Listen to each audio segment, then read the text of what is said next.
자, 오늘 함께할 마지막 이슈입니다. 신재생, 전기차, 배터리 소재, 체질을 개선하고 있는 상사주입니다. 최근에 상사주 흐름이 굉장히 좋았습니다. 포스코 그룹 이야기를 빼놓을 수가 없는데 일단 워렌 버핏 움직임도 따라가 보면요. TSMC 지분을 대부분 털어내고 지금 일본 상사주 투자를 확대했다고 합니다. 일반적인 기업이 아니라 일본의 5대 종합상사 투자를 확대해서 시장에 관심이 좀 쏠리고 있는데 워렌 버핏은 원래 좀 저렴한 가격으로 우량주 기업을 선택해서 중장기적인 관점으로 쭉 끌고 가는 투자 성향으로 유명하잖아요. 그만큼 이 기업에 대한 수익성, 성장성을 확실히 신뢰가 있다라고 해석을 할 수가 있는데 어떻습니까? 지금 종합상사를 매수한 워렌 버핏의 행보요.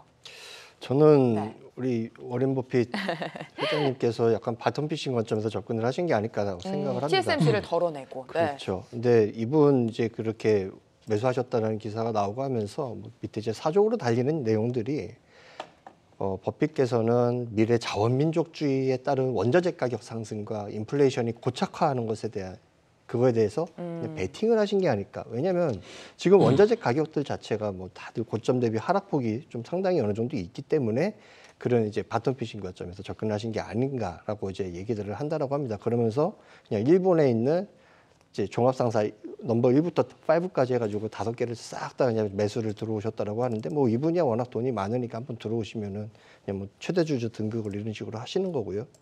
근데 이게 최근에 이 종합상사 업체들 같은 경우에가 과연 원자재 트레이딩 중심으로 과거에 이제 영업을 했었던 그런 영업 혜택에서 벗어나가지고 신재생 에너지라든지 2차 전지 소재 광산 개발이라든지 이런 쪽으로 신사업으로 주력을 하고 있는데 버핏께서 이런 신재생 에너지라든지 2차 전지 소재 광산 개발 쪽에 포커싱을 맞추고 들어오신 건지에 대해서는 저는 솔직히 잘 모르겠습니다.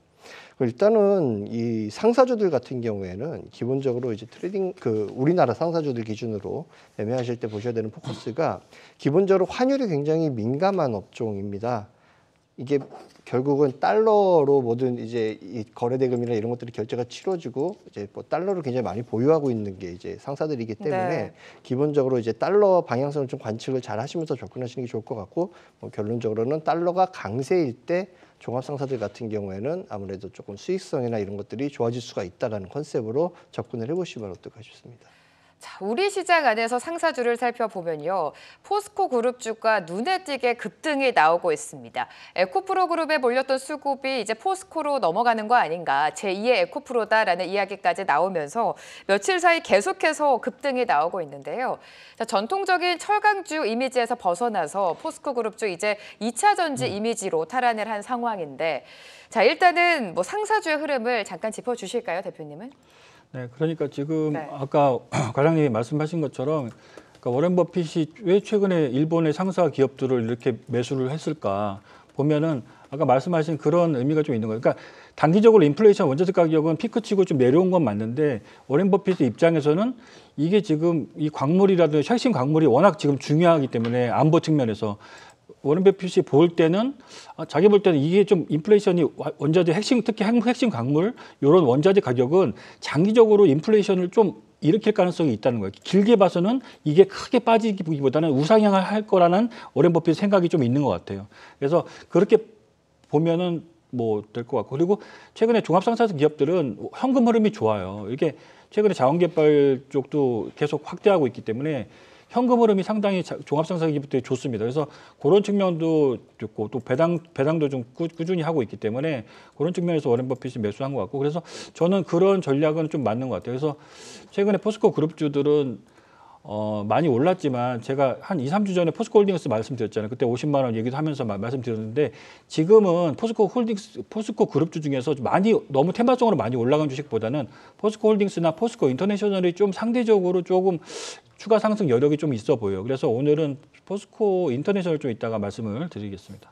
종목까지 벌써 공개를 해주셨는데 최근 상사주의 흐름을 보면 예전 같지 않습니다. 눈에 띄는 상승을 이어오고 있는데요. 관련해서 어떤 종목을 봐야 되는지 마지막으로 종목에 대한 분석 도와드리도록 하겠습니다.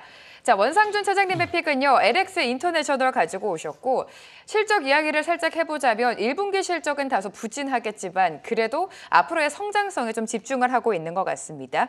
역시나 뭐 트레이딩이나 신재생 같은 이 신사업에 박차를 가하고 네. 있는 것 같은데 상사주로서 투자 포인트 어떻게 잡으면 좋을까요? 예, 이 네. 회사 뭐 실적적인 측면에서 이제 잡고 들어가면은 지금 이 회사가 이제 메인으로 트레이딩하는 게 석탄 뭐 이런 건데요. 근데 뭐 요즘 석탄 가격이 뭐 썩 좋지가 않습니다. 네. 그래가지고 그 석탄 가격, 석탄이라는 게 어떻게 보면 그리고 이제 그 화석연료의 가장 기본 핵심이잖아요. 또 그 석유랑 양대로. 그래서 석탄에 대한 소비나 이런 것들 과연 계속 우상향하면서 이어질 수 있을까라고 봤을 때 그런 것들에 대해서는 뭐 긍정적으로 생각을 하시는 분들은 별로 없으실 거예요. 그래서 결국 이 회사도 이제 신성장 동력을 마련하기 위해서 인도네시아에 들어가 가지고 니켈 강산 같은 것들을 인수를 추진을 한다든지 아니면은 지금 LG그룹 자체가 컨소시엄을 구성을 해서 인도네시아 현지에다가 전기차 배터리에 대한 밸류체인 전 라인업을 다 갖추려고 지금 준비 중에 있습니다. 근데 이제 아시다시피 LX 인터내셔널이 범 LG가에 속해 있는 그런 회사이잖아요. 그래서 아마도 이제 같이 들어가가지고 사업을 영위하고자 하는 그런 테마를 형성하지 않을까 싶고요. 뭐 최근에 포스코 그룹이 2차 전지 소재 광물 산업 모멘텀을 받으면서 굉장히 초강세를 보였던 것만큼 LG 그룹 같은 경우에도 포스코 그룹이 그렇게 해가지고 굉장히 그 소위 말하는 뽐뿌를 타는 걸 봤어요. 봤기 때문에 LG 그룹도 가만히 있지는 않을 것이다. 그래서 LG 그룹도 2차 전지용 광물 확보 이슈에서 이제 LS 인터내셔널의 그런 이제 상사적인 역량, LS 인터내셔널이 원래 그 저기 인도네시아에서 그 에탄올, 그 바이오 파뮤라고 하잖아요, 바이오 디젤. 네. 그런 것들을 많이 이제 수입을 해다가 트레이딩을 하고 했었는데 그래가지고 인도네시아 쪽에 굉장히 관계가 좋습니다. 그래서 이번에 이제 인도네시아에다가 이제 그 전기차 2차 전지에 대한 밸류에이션 죄송합니다. 그 밸류 체인을 전부 다 이제 그 깔려고 할 때에 LS 인터내셔널이 어떤 역할을 할 수 있지 않을까라는 그런 기대를 해봅니다. 그래서 혹시나 이제 향후의 뉴스 중에서 LG그룹이 인도네시아에서 뭐 전기차 밸류 체인 라인업을 굉장히 이제 크게 사업을 한다라는 이슈가 나올 때 최선호주로 LS 인터내셔널 같이 놓고 보시면 어떨까 싶고요. 일단은 목표가는 38,000원, 손절가는 3만 원 정도 잡고 대응을 하시면 어떨까 싶습니다.